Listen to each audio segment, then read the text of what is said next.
नमस्कार दोस्तों, sunrise maths point के यूट्यूब चैनल पर आपका स्वागत है। दोस्तों, हमने पिछली क्लास में डिफरेंशियबिलिटी को जो कंप्लीट किया है और अब उसी के आगे का पार्ट यानी अवकलन गणित जो अपन हम शुरू करेंगे, यानी अवकलज को हम पढ़ेंगे। हालांकि अवकलन गणित का ही पार्ट है, डिफरेंशियबिलिटी भी जो है वो भी अवकलनीय तभी अवकलन गणित का ही पार्ट है। लेकिन आज जो हम पढ़ने वाले हैं वो अपना पार्ट होगा, ये मान के चलिए कि जो कैलकुलस है, कैलकुलस का जो बेस है वो यही है। काफ़ी कुछ इसमें पढ़ना अपने को। अवकलन पढ़ेंगे यानी अवकलज पढ़ेंगे, फिर इस अवकलज के अपन पढ़ेंगे अनुप्रयोग पढ़ेंगे, फिर अपन समाकलन पढ़ना शुरू कर देंगे, फिर समाकलन के अनुप्रयोग पढ़ेंगे और फिर अवकल समीकरण पढ़ेंगे। ये चीज़ें जो है ये तो अपने हैं 12th क्लास में, ठीक है। फिर अगर हम बीएससी के उसकी बात करें कंपटीशन लिहाज से हैं, जैसे मान लो कि हम आपके सेकंड ग्रेड की बात करें तो उसमें डिफरेंशियल इक्वेशन है, तो उसमें भी जगह जगह काम में आएगी। हालांकि जो अवकलन का जो पार्ट है वो तो जगह जगह काम आना ही अपना, तो इसमें हमें किसी प्रकार की कोई त्रुटि छोड़नी नहीं है। हालांकि बहुत सिंपल सा टॉपिक है, ज़्यादा कठिन है नहीं, और अच्छे से पढ़ना। इसके कुछ फॉर्मूले हैं वो अपने को ध्यान में रखने, फिर अपना काम हो जाएगा, ठीक है। एक इनकी जो प्रोसेस है करने की वो थोड़ी प्रोसेस अच्छे से समझनी है, और फिर 2-4% तो जो कंपटीशन में इन्हीं पर सीधे ही इसी पर आते हैं कि आपको सीधा ही अवकलन निकालना होता है, वो ही याद करना होता है। तो अपने 12th क्लास में तो इसमें से प्रश्न आते ही हैं। और अगर हम बात करें 12th क्लास में तो चाहे आप कोई भी बोर्ड एग्जाम की बात कर लो, किसी भी स्टेट बोर्ड के एग्जाम की बात करो या आपके सीबीएसई की बात करो, सभी के अंदर इसमें से प्रश्न खूब मिलते हैं, ठीक है। 7-8 नंबर के प्रश्न इसमें अपने को मिलते हैं, केवल फिफ्थ एक्सरसाइज से, ठीक है। फिर उसके बाद में इसके अनुप्रयोग है, उसमें से 6-7 नंबर के प्रश्न मिलते हैं। फिर यानी दोनों की अगर मैं बात करूं तो ये मान के चलो कि लगभग 15-16 नंबर जो है वो इसमें से मिलते हैं, क्योंकि इसमें अवकलनीयता भी आएगी, संततता भी आएगी और अवकलन और आपके इसके अवकलन के अनुप्रयोग, तो 15-16 नंबर के प्रश्न जो अपने मिलते हैं 12th क्लास में। कंपटीशन के अंदर भी इसमें से ये मान के चलो कि लगभग 10 से 12% जो है, अगर हम सारे देखें तो 10 से 12% अपने मिल जाते हैं। तो काफ़ी, जैसे मान लो कि 12th क्लास आपके जो सेकंड ग्रेड है उसमें तो अगर जैसे मजिस्ट्रेट अपने राजस्थान की बात करो आरपीएससी की, तो उसमें से ये मानी चले कि लगभग इसमें से 10% जो मिल ही जाते हैं। संततता, अवकलनीयता, अवकलज और फिर इसके अवकलज के अनुप्रयोग, इनमें से सारे अगर मिला करके देखें तो अपने को 10% तो लगभग मिल ही जाते हैं इसमें, ठीक है। बाकी अपने जो सेंट्रल गवर्नमेंट की जो टीजीटी पीजीटी एग्जाम, जो केवीएस हो चाहे एनवीएस हो, तो उसके जो पीजीटी का जो एग्जाम होता है या अदर स्टेट के अंदर, केवल जिसमें 12th जैसे आपके एमपी पीजीटी के अंदर हो तो उसमें केवल 12th स्टैंडर्ड का आता है, तो उसमें जो है इसमें से 8-10% जो अपने को मिलते ही हैं, ठीक है। तो देखो, आज हम शुरू करते हैं अपने अवकलज के इस पार्ट को, और काफ़ी अच्छा ये टॉपिक है, बहुत ही सिंपल है, ठीक है। देखो, जैसे मान लो कि अपने पास एक एफ एक्स एक रियल वैल्यूड फंक्शन है, एक्स कोई वेरिएबल है, उसका एक फलन है, ठीक है।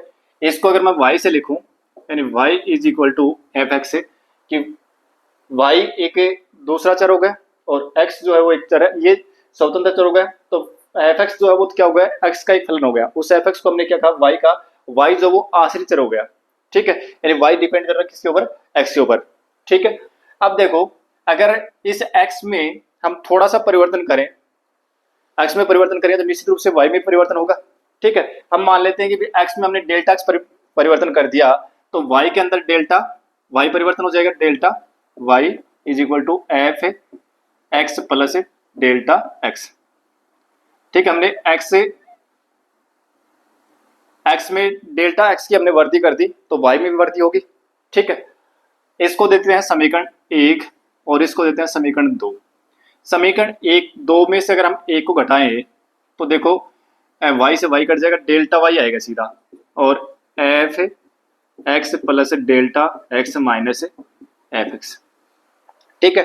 दोनों तरफ हम डेल्टा x से अगर डिवाइड कर दें, यानी ये जो अपने पास तीसरा समीकरण आया है, यानी ये जो अपने पास एक समीकरण आया, इस समीकरण को हम डेल्टा x से अगर डिवाइड कर दें, दोनों साइड को डेल्टा x से डिवाइड करें तो क्या आएगा, delta y upon delta x is equal to f x plus delta x minus f x upon delta x, ठीक है। अब देखो, ये डेल्टा y ये क्या है, y में परिवर्तन है, डेल्टा x ये x में परिवर्तन है, यानी ये क्या हुआ, दो चरों के परिवर्तन का अनुपात हो गया, ठीक है। इस अनुपात का अगर हम सीमांत मान निकालें, यानी कि अगर हम delta x tends to zero कर दें, limit delta x tends to zero कर दें delta y upon delta x से, और दोनों साइड से हमने लिमिट ले ली, यानी इसकी लिमिटिंग वैल्यू निकाल रहे हैं, delta x tends to zero f x plus delta x minus f x से और बटे में डेल्टा एक्स। ठीक है, ये जो delta y upon delta x, यानी ये जो दोनों वाई और एक्स में जो परिवर्तन है उसका जो अंतर है, उस अनुपात, अंतर क्या अनुपात भाई, वाई और एक्स में जो आपका परिवर्तन है उनका जो अनुपात आया, उस अनुपात का अगर हम सीमांत मान निकालें तो ये जो अनुपात होगा ना, इसको अपन कहेंगे d y upon d x, d y upon d x. ठीक है, यानी delta y upon delta x से कब limit delta x tends to zero, तो उसको हम क्या लिख देते हैं, d y upon d x लिख देते हैं। ठीक है, और बराबर क्या हो जाएगा, limit delta x tends to zero f x plus delta x minus f x से और बटे में डेल्टा एक्स। ठीक है, ये डेल्टा डी वाई बटे डी एक्स जो है ये क्या हो गया, वाई में एक्स के सापेक्ष परिवर्तन की दर हो गई, और वाई में एक्स के सापेक्ष की परिवर्तन की जो दर है, इस परिवर्तन की दर को ही अपन क्या बोलते हैं, अवकलज बोलते हैं। ठीक है, अवकलन एक अवकलज एक अवकलन है। अवकलन डिफरेंशिएशन, डिफरेंशिएशन का मतलब क्या होगा, ये जो पूरी प्रोसेस है ना, अवकलज निकालने की जो पूरी प्रोसेस है, उस प्रोसेस को तो बोल देंगे अपन अवकलन। ठीक है, और जो हमें कोई भी फंक्शन दे रखा था और उस अवकलन की प्रोसेस से निकलते हुए और जब लास्ट रिजल्ट पर पहुंचे तो वो रिजल्ट जो है उसका क्या कहलाएगा, अवकलज कहलाएगा। यानी जो भी आपको फंक्शन आपको फलन दे रखा था, उस फलन में और परिवर्तन की दर आपको निकालनी थी, ठीक है ना, तो वो परिवर्तन की जो दर निकलेगी वो तो क्या होगी, अवकलज होगी, और जो जिस प्रोसेस से हम वो परिवर्तन की दर निकालेंगे वो कहलाएगी अपनी अवकलन एंड डिफरेंशिएशन। ठीक है, अब देखो अगर डेल्टा एक्स बराबर में अगर एच ले लूं तो देखो क्या आएगा, डी वाई बटे डी एक्स से और limit h tends to zero f x plus h minus f x से और बटे में एच। ठीक है, बटे में एच, और ये जो है ना, इसी को बोलते हैं प्रथम सिद्धांत से अवकलज ज्ञात करना। ठीक है, प्रथम सिद्धांत से अवकलज ज्ञात करना, कोई भी फलन होगा और उसका इसकी सहायता से हम अवकलज ज्ञात करेंगे। ठीक है, देखो एक उदाहरण देता हूं, बाकी हम फिर आगे सभी जो अवकलज है वो प्रथम सिद्धांत से नहीं निकालेंगे, क्योंकि जितने भी फॉर्मूले बने हैं ना वो सारे प्रथम सिद्धांत से, इसी की सहायता से वो फॉर्मूले बनाए गए हैं, लेकिन वो मानक फॉर्मूले एक बना देता हूं, फिर उसके बाद पर सीधा उनको याद करेंगे। देखो जैसे मान लो अगर अपने को ये कहे कि y बराबर, और जैसे साइन एक्स ले लूं मैं, y बराबर साइन एक्स। ठीक है, यानी ये कोई फलन है साइन एक्स। ठीक है, इसका अवकलज हमें ज्ञात करना है, तो देखो क्या करेंगे, इसको दे दो समीकरण एक। अब देखो अपन क्या करते हैं, एक्स में डेल्टा एक्स की वृद्धि करते हैं तो वाई में कितनी वृद्धि हो जाएगी, delta y sine x plus delta x. समीकरण दो गया, समीकरण दो में से एक को हटा दूं तो क्या आएगा, डेल्टा वाई बराबर क्या हो जाएगा, sign x plus delta x minus sine x. ठीक है, दोनों तरफ डेल्टा एक्स से डिवाइड कर दो तो डेल्टा वाई बटे डेल्टा एक्स बराबर sign x plus delta x minus sine x और बटे में डेल्टा एक्स। ठीक है, लिमिट ले लो, तो limit delta x tends to zero delta y upon delta x बराबर limit delta x tends to zero sine x plus delta x minus sine x और बटे में डेल्टा एक्स। ठीक है, अब देखो ये तो हो गया अपना डी वाई बटे डी एक्स, क्योंकि हमें तो निकालना तो ये था ना। अच्छा, अब देखो इसमें ये ऊपर बनेगा साइन सी माइनस साइन डी, साइन सी माइनस साइन डी, ये एक फॉर्मूला अपना दो कोस सी प्लस डी बटे दो साइन सी माइनस डी बटे दो, ये अपना त्रिकोणमिति का फॉर्मूला है। ठीक है, जो अपने को याद रखना है। अब देखो क्या जाएगा, ये तो हो गया अपना सी और ये हो गया डी, दो कोस सी प्लस डी, तो कोस सी, सी कौन सा हुआ, सी तो ये ना प्लस डी ये रहा, तो x plus delta x plus x, तो कितना हो जाएगा 2x प्लस डेल्टा एक्स और फिर बटे में 2 हो गया, कोस सी प्लस डी बटे 2 हो गया, और फिर साइन सी माइनस डी, ये सी हो गया, सी और माइनस डी, तो x प्लस डेल्टा एक्स में से x को माइनस करो तो केवल डेल्टा एक्स तो आएगा, ठीक है, और बटे में कितना है डेल्टा एक्स है। अच्छा लिमिट और लिखनी थी यहाँ, लिमिट और लिख दो, limit delta x tends to 0 छूट गया, ठीक है। अब देखो आगे,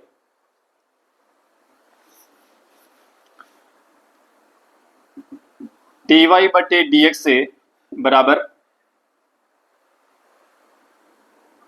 देखो लिमिट अप्लाई कर रहा हूं मैं, एक तो इस कोस के ऊपर लिमिट अप्लाई कर रहा हूं, तो 2 गुणा, और इसमें देखो डेल्टा एक्स टेंस टू 0 करेंगे तो डेल्टा एक्स ये 0 हो गया, और 2x बचेगा, 2x में 2 का भाग क्या जाएगा, कोस एक्स आ जाएगा, कोस एक्स, और फिर limit delta x tends to 0 sine delta x बटे डेल्टा एक्स, ये तो है, और ये अपने को पता है, ये तो लिमिट में पढ़ा था कि limit x tends to 0 sine x बटे x बराबर तो होता है 1, ये तो हमने पढ़ा है, ठीक है। तो ये मान कितना हो गया, 1 हो गया, तो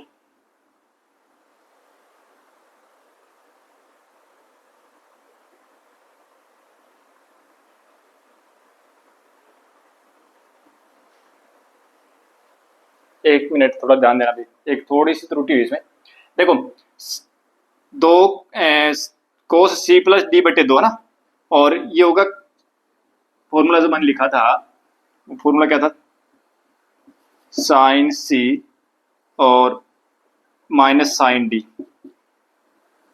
इसको लिखते हैं 2 कोस सी प्लस डी बटे 2 और साइन सी माइनस डी बटे 2, तो ये तो हो गया सी और ये होगा डी, दोनों को जोड़ा 2 का भाग दिया, तो 2x प्लस डेल्टा बटे 2, ठीक है, और फिर साइन सी माइनस डी, तो x में से x घटाया तो x प्लस डेल्टा x में से x घटाया तो केवल डेल्टा x बचेगा, बटे में 2 भी आएगा बीच में, ठीक है, 2 रह गया, ठीक है। और देखो यहाँ पर हमने लिमिट अप्लाई कर दी, और ये जो 2 है ना, इस 2 को मैं देखो यहाँ लिख रहा हूँ नीचे, ये तो डेल्टा x, ये तो था कौन सा डेल्टा साइन डेल्टा x बटे 2, ठीक है, और ये बटे में 2 कौन सा आ गया, ये 2 जो यहाँ था ना उसको यहाँ लिख दिया, क्योंकि अगर देखो अगर हम इसको सोल्व, नीचे वाला जो 2 है ये तो यही तो आएगा ऊपर भाई, इसको अगर सोल्व करें, इसका अगर भाग देते 2 ऊपर तो जाएगा, ठीक है, तो ये 2 यहाँ था उसको मैंने यहाँ लिख दिया, लिख सकते हैं ऐसे। अब देखो अब कोई दिक्कत नहीं है, क्या जाएगा, ये जो मान है ना, ये भाई पूरा जो है ना, ये तो हो गया एक्स और ये हो गया बट एक्स, तो साइन एक्स टेंस टू 0 और ये भी 0 बन रहा है, ये भी 0 बन रहा है, तो हमने सीमा के अंदर बहुत पढ़ा है चीजें, तो ये हो गया मान 1, तो ये कितना आ गया कोस एक्स, डी वाई बटे डी एक्स का मान कितना आ गया, कोस एक्स आ गया। किसका निकाला हमने, साइन एक्स का हमने अवकलन निकाला, साइन एक्स का अवकलज जो है वो कितना हो गया, कोस एक्स हो गया, साइन एक्स का जो अवकलज है वो कितना हो गया, कोस एक्स हो गया। तो ये प्रथम सिद्धांत से अवकलन अगर हम निकाले तो हम इस तरीके से सभी के अवकलज जो वो निकाल सकते हैं, सभी के अवकलज याद कर सकते हैं, साइन एक्स हो, कोस एक्स हो, टेन एक्स हो, एक्स की घात n हो, एक्स हो, कांस्टेंट हो, सभी के निकाल सकते हैं, ठीक है।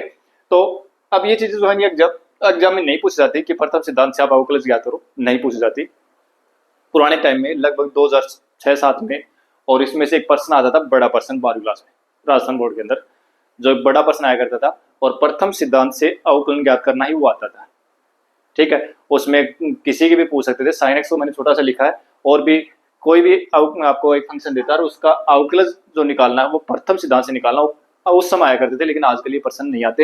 हाँ 11th क्लास में इस टाइप से प्रश्न करके जरूर दे रखे हैं, तो आप उसको देखना चाहो तो वहां पर प्रैक्टिस के तौर पर आप देख सकते हो, बाकी कंपटीशन के लिहाज से इस प्रकार के प्रश्न आने की संभावना बिल्कुल नील है, आएंगे नहीं, कभी आए नहीं, ठीक है। हाँ अब जो हमें याद रखना है वो ये रखना है कि साइन एक्स का जो अवकलज होता है वो कोस एक्स होता है, ये हमें याद रखना है, ठीक है।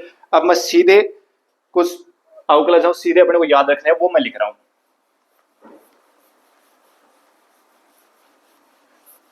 और वो अपने को बिल्कुल अच्छे से याद कर लेने हैं। देखो सबसे पहले कोई भी अगर जैसे मान लो कि कोई भी आपके पास फंक्शन है, उसका एक्स के रेस्पेक्ट में हम सभी का डेरिवेटिव निकाल रहे हैं, ठीक है। तो कांस्टेंट है, कांस्टेंट का जो डेरिवेटिव अगर निकालेंगे तो कांस्टेंट में तो परिवर्तन की दर क्या होगी भाई, कांस्टेंट ही है तो परिवर्तन की दर तो जीरो होगी इसमें, तो ये जीरो आ गया। ठीक है, डी और डी एक्स से खुद का खुद के सापेक्ष अगर हम डिफरेंस निकालें तो हमेशा एक आएगा।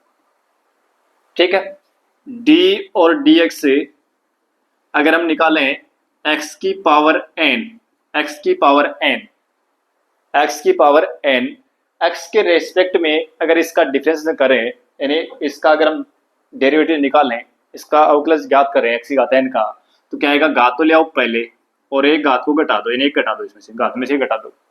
ठीक है, फिर डी और डी एक्स से log x का जो अवकलन होगा वो होगा 1/x। ध्यान रखना यहाँ अगर आधार कुछ नहीं दे रखा है इसका मतलब e है, और आधार अगर e नहीं दे रखा तो पहले e बनाना पड़ेगा, उसके बाद में इसका अवकलन होगा। ठीक है, ध्यान रखना अपने को कि अगर आधार में e दे रखा तो ठीक है, कुछ नहीं दे रखा तो e है। ठीक है ना, जब स्वयं अंडरस्टैंडिंग होगी, यानी केवल ऐसा दे रखा है तो हमें समझ जाना कि वहाँ बेस में e है, लेकिन अगर बेस कोई दूसरा दे रखा तो बेस हमें e बनाना है। ठीक है, फिर आगे बढ़ते हैं, डी और डी एक्स ए की पावर एक्स, ए की पावर एक्स का अगर हम डिफरेंस करेंगे तो वो क्या आएगा, ए की पावर एक्स log ऑफ ए। ठीक है, फिर डी और डी एक्स से ई की पावर एक्स, ई की पावर एक्स का हमेशा ई की पावर एक्स ही आएगा। ठीक है, तो ये कुल मिलाकर के 6 फॉर्मूले हो गए अपने। फिर 6 ही अपने हैं साइन के, सॉरी ट्रिग्नोमेट्री के, तो डी और डी एक्स से साइन एक्स का अगर हम निकालूं तो साइन एक्स से क्या हो जाएगा, कोस एक्स। डी और डी एक्स से अगर हम कोस एक्स का निकालें तो कोस एक्स से क्या होगा, माइनस साइन एक्स। डी और डी एक्स से टेन एक्स, टेन एक्स का अगर हम एक्स के रेस्पेक्टिव डिफरेंशिएशन करेंगे तो क्या आएगा, सेक स्क्वायर एक्स। डी और डी एक्स से कोट एक्स, कोट एक्स से क्या होगा, माइनस कोसेक स्क्वायर एक्स।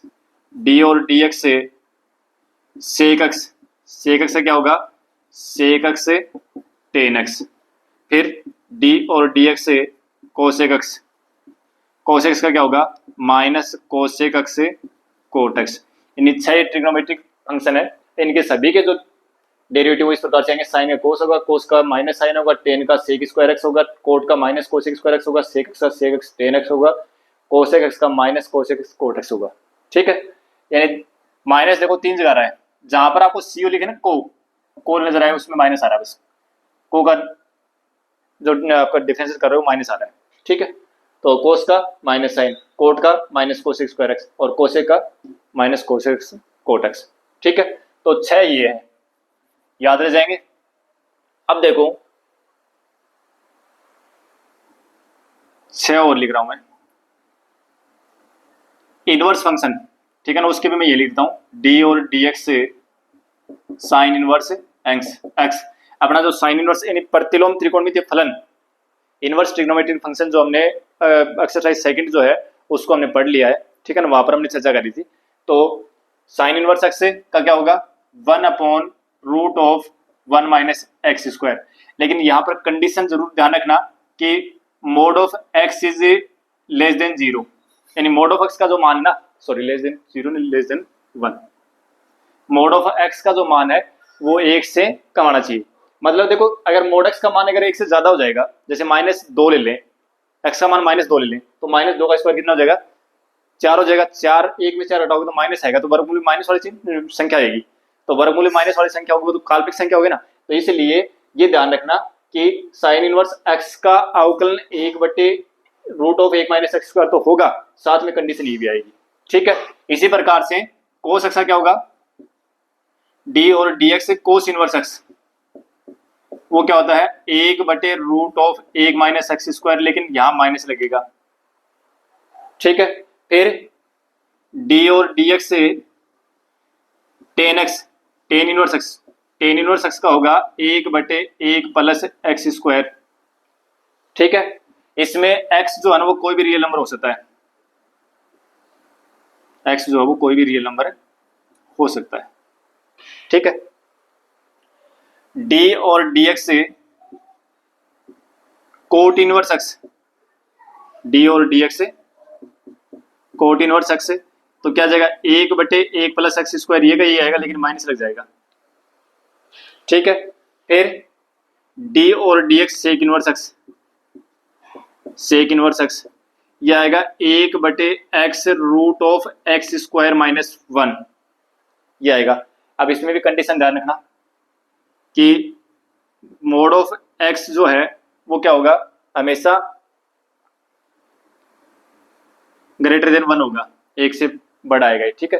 क्योंकि एक से छोटा अगर होगा तो उसमें क्या हो जाएगा, एक घट जाएगा, एक घटते मतलब एक से छोटी संख्या में से घटाएंगे तो माइनस का आएगा, तो वर्गमूल में माइनस वाली संख्या हो जाएगी, इसलिए ये जो मोड ऑफ एक्स का जो मान है वो हमेशा क्या आएगा, एक से बड़ा आएगा, ठीक है। इसी प्रकार से डी और d x cosec inverse x, ये कितना आ जाएगा, 1/x root of x square minus 1, ये कहीं आएगा, लेकिन इसमें क्या लग जाएगा, माइनस लग जाएगा।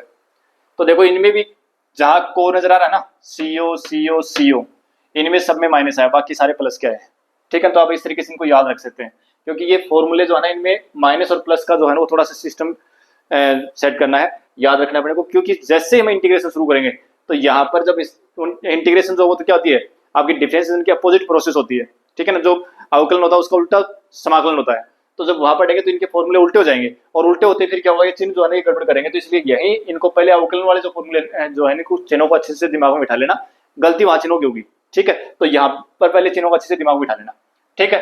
तो ये हो गए टोटल 18। अब देखो कुछ एक्स्ट्रा में लिख रहा हूं जो अपने को याद रखने हैं।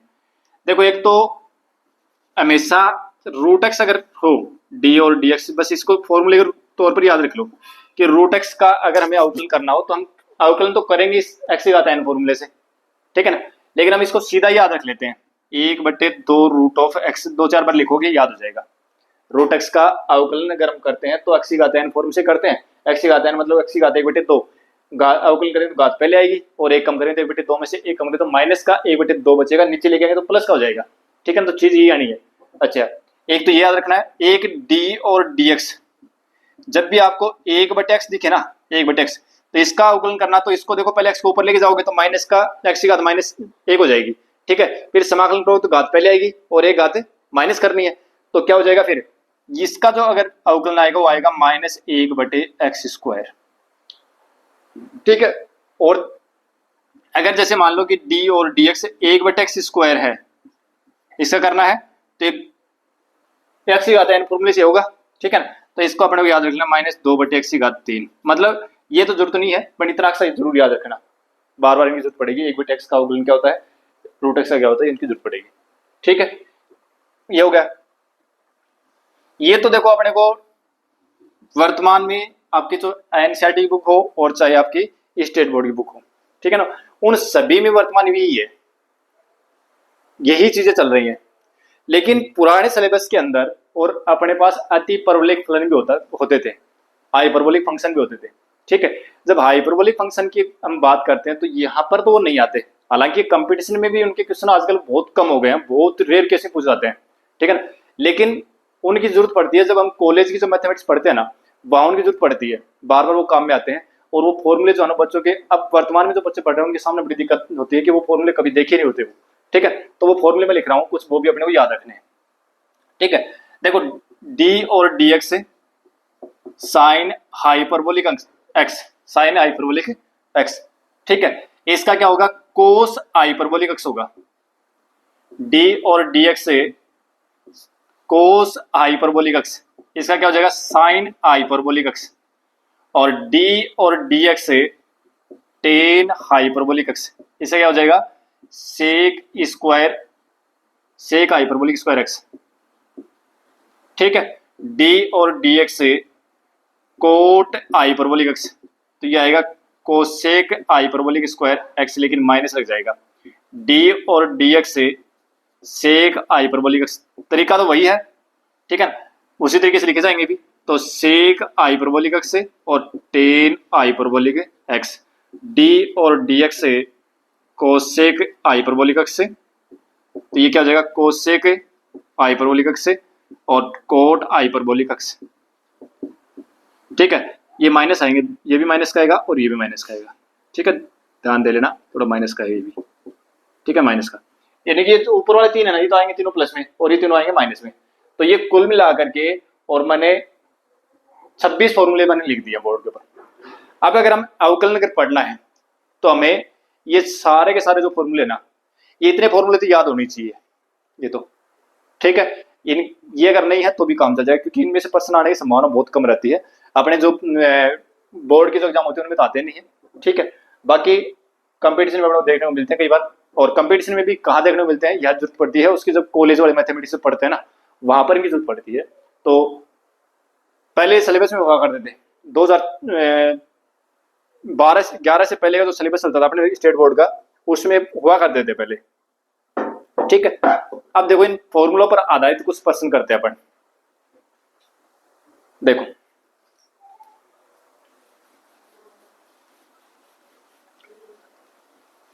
देखो पहला प्रश्न मैं लिख रहा हूं, पहला क्वेश्चन लिख रहा हूं, क्वेश्चन नंबर फर्स्ट। पहले बहुत ही बेसिक से इनको पढ़ेंगे, ठीक है।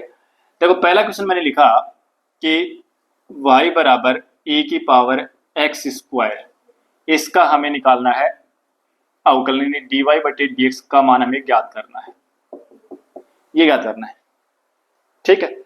अब देखो dy बटे dx निकालना है। अब मैं इसको केवल कंपटीशन के लिहाज से अब इसको पढ़ेंगे, ठीक है ना, फटाफट इसको अवकलन करना सीखेंगे, एक ही लाइन में अवकलन जो अपना पूरा कंप्लीट हो, ये कोशिश करेंगे, ठीक है।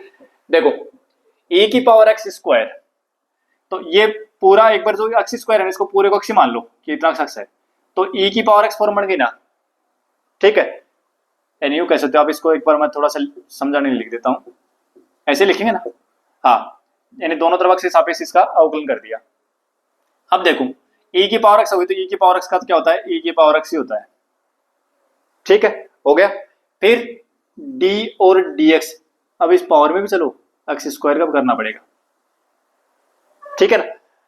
क्या आ जाएगा e की पावर x स्क्वायर, और इसका क्या हो जाएगा, x की घात n है तो घात पहले ले आओ और एक घात कम कर दो, दो में से घटाओगे तो एक तो बचेगी, तो एक लगाने की जरूरत है नहीं, ये अपना आंसर हो गया, ठीक है। इसी प्रकार से जैसे मान लो कि किस, मैं और लिख रहा हूं क्वेश्चन नंबर 2, y बराबर, और अपने को लिख दिया कि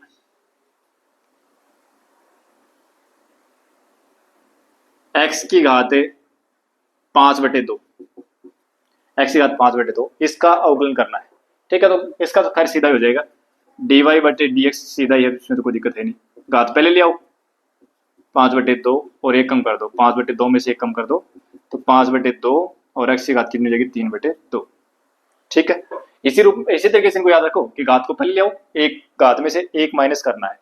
अब घात माइनस की होगी तो जुड़ जाएंगे दोनों, और अगर प्लस की होगी तो घट जाएंगे, ठीक है। अच्छा अब देखो एक प्रश्न और लिख रहा हूं मैं, पहले छोटे छोटे करते हैं फिर थोड़े बड़े करेंगे। जैसे ये दे दिया कि y बराबर और कोस रूट ऑफ x ही दे दिया, इसे करना है, करो dy बटे dx से, और d और dx से कोस रूट x, क्या हो जाएगा, कोस का तो हो जाएगा माइनस साइन, भैया पूरा x है ना, तो कोस x क्या होगा minus sine x, sine root x, और फिर d और dx किसका, रूट x का, अच्छा माइनस साइन रूट x, और रूट x से क्या हो जाएगा 1/2 रूट x, हो गया आंसर। रूट x का होता है 1/2 रूट x, ठीक है। तो हम इस तरीके से इनको कर सकते हैं। और देखो थोड़ा सा और बड़ा लिखता हूं, जैसे मान लो ये दिया अपने को कि y बराबर log ऑफ 10 रूट x, ये दे दिया, ठीक है। इसका हमें करना है अवकलन। तो देखो x के रेस्पेक्टिव इसका डिफरेंस करो, dy बटे dx से, d और dx से log 10 रूट x से, हाँ पहले सबसे पहले यही शुरू करेंगे, ठीक है ना। पहले लोग आ रहा तो लोग का कर दो, अगर इनके ऊपर घात होती ना, पूरे के ऊपर घात होती तो पहले घात का होता, ठीक है। तो लोग का करो, तो लोग का क्या हो जाएगा 1/x, x इज कौन है, पूरा यही तो x है 10 रूट x, इसका किसका हुआ, अभी तो लोग का तो हुआ है, लोग का लोग के अंदर चलो, लोग के अंदर कौन है 10x है ना, तो फिर अगली स्टेप में करेंगे 10x का, अच्छा 1/10x क्या होता है, कोट x होता है, कोट रूट x लिख दो इसको, ठीक है। और 10x का क्या हो जाएगा sec square x, sec square x axis से कौन है रूट x, और फिर d और dx किसका, भाई 10 का कर दिया हमने, सेक स्क्वायर x हो गया। अब 10 के अंदर चलो, तो 10 के अंदर कौन है रूट x है, तो रूट x का करो, रूट x का हो जाएगा कोट रूट x से सेक स्क्वायर रूट एक्स, और रूट एक्स का हो जाएगा 1/2 रूट एक्स। फिर अंदर और चलो, रूट के अंदर एक्स, तो एक्स का तो एक्स के रेस्पेक्ट में 1 होता है, लिखने की जरूरत नहीं है। ठीक है, इस तरीके से हम इनके अवकलन करते हैं। एक पर्सन और लिखता हूँ प्रैक्टिस के लिए थोड़ा सा, हालांकि हम बहुत कुछ करेंगे इसमें, बहुत अवकलन करेंगे। अभी पूरा ये मान के चलो कि लगभग 10 क्लास इसमें होंगी। ठीक है, बहुत ज्यादा इसमें पढ़ना अपने को भी। y बराबर, और ये दे दिया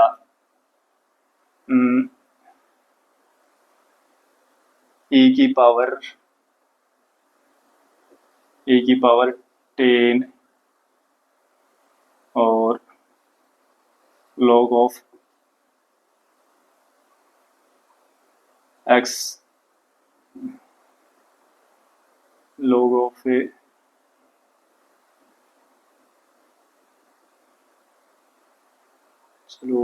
log ऑफ साइन और रूट एक्स, ये लिख दिया इतना।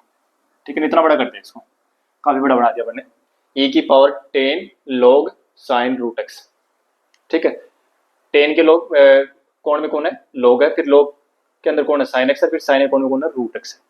ठीक है, चलो करो इसका अवकलन करो। तो dy/dx, अब एक ही स्टेप में लिख देते हैं सभी का एक ही स्टेप में लिख देते हैं। पहले e की पावर एक्स करो, सबसे पहले कौन है, e की पावर एक्स है ना, तो e की पावर एक्स फॉर्म बन रही है, ये तो एक्स ये हो गया, ये पूरा एक्स हो गया, तो कर दो इसका e की power x 10 log sine root x, कर दिया।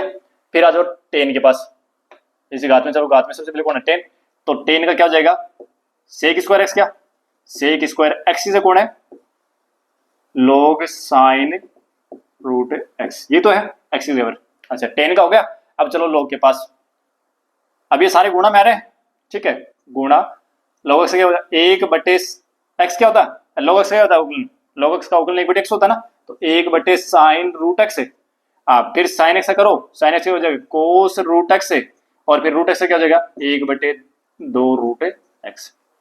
आ गया पूरा एक ही साथ आ गए।